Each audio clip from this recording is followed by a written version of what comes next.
everyone. Another very warm welcome to another edition of Marketing the Invisible. My name is Tom Poland, beaming out to you all the way from on the sand at little Castaways Beach at the other end of the earth to my guest, Matin Norbury. I think you're in a Starbucks in London somewhere. Is that right? I'm in Starbucks just off Regent Street. So yeah, sat here enjoying my skinny latte. Well done, and thanks for joining us. Because I know you're very much in demand, a very busy guy, multiple award-winning business owner and advisor. Some very interesting books that you've written and had published.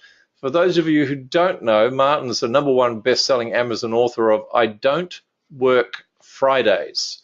He's also a multiple award winner, including top of 25 champion of entrepreneurship in the Smith & Williamson Power 100, APCTC Business Mentor of the Year, and one of Britain's top 50 business advisors and KPI's runner-up profile of the year 2015, which is nothing short of extraordinary. Martin, my congratulations for that solid list of blue chip achievements. And once again, thanks for your time. It's going to be very interesting. So our title is How to Scale Your Business. Subtitle possibly, and How Not to Work Fridays, in less than 7 minutes. Martin, let's go. Question number 1 is, who's your ideal client?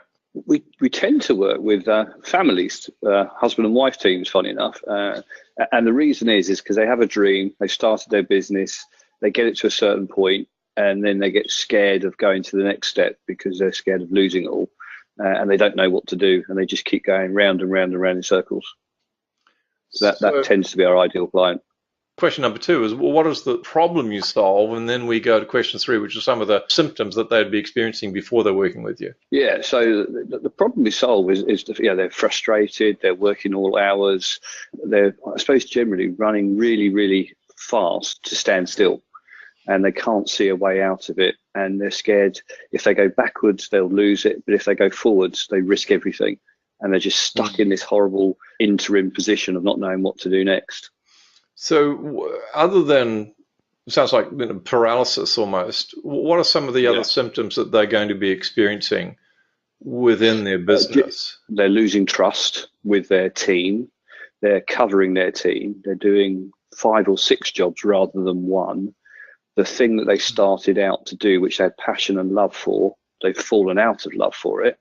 And that they are now starting to have potentially relationship problems because work is now affecting the family. What was a dream originally has now turned into a nightmare. So when people are in the middle of this paralysis and feeling stuck and covering for the team members and doing all those other things, what are perhaps some of the false profits they seize on, or the mistakes they make in trying to get out of that, which probably never going to work? One of the key things that you often see them doing is investing heavily in sales. So they think the more we sell, the more we'll grow.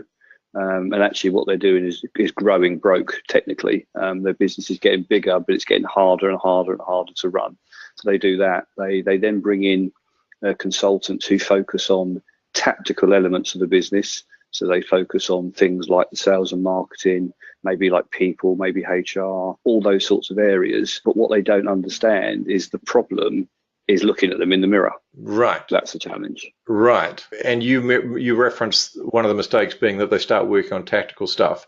So my assumption there is that they really need to be working more at a strategic level. Talk a little bit about that. Yeah. So my background was starting my own business in early 90s and selling it twice, which is quite clever, and then moving into corporate.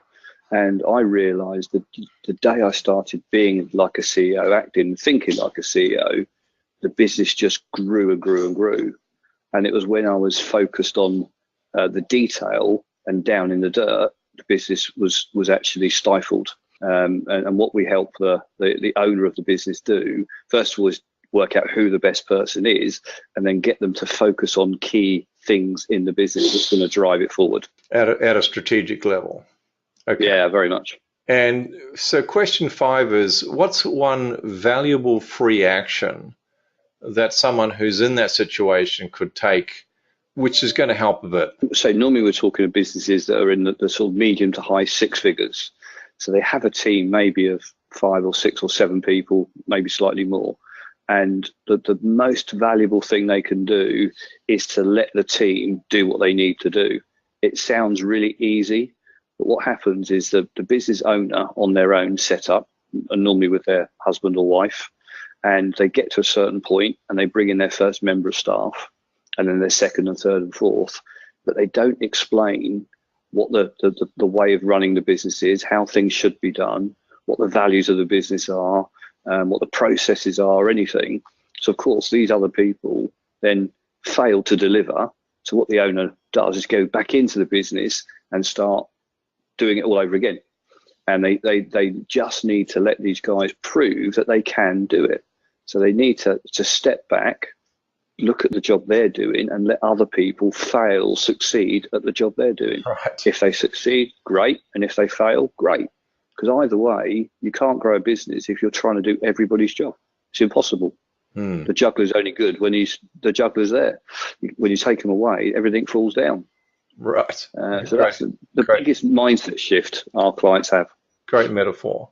So question 6 is, do you have, or can you direct people to a valuable free resource that will help a bit with this problem? Yeah, we developed a 20 questionnaire basically that says how ready are you to scale your business, and it looks at who you've got, what you do, how you do it, why you do it, when you do it, what areas you can do well in, what areas you can't, and so on.